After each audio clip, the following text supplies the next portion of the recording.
Itachi বনাম Gojo fight হলে কে জিতবে?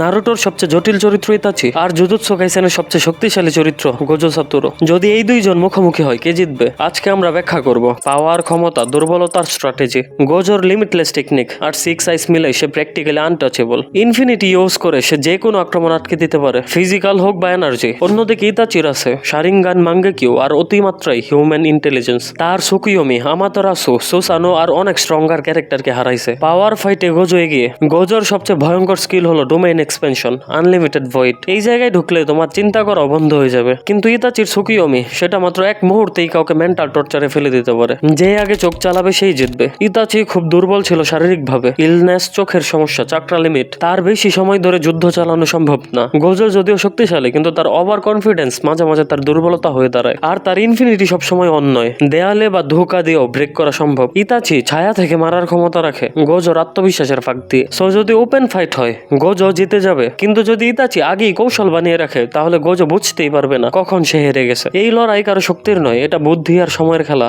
গোজো স্ট্রংগেস্ট, তবে ইতাচি স্মার্টেস্ট। শেষ পর্যন্ত এই যুদ্ধের জয়ী সেই হবে যে আগে চোখ তুলবে। আপনার মতে কে জিতবে কমেন্টে জানান।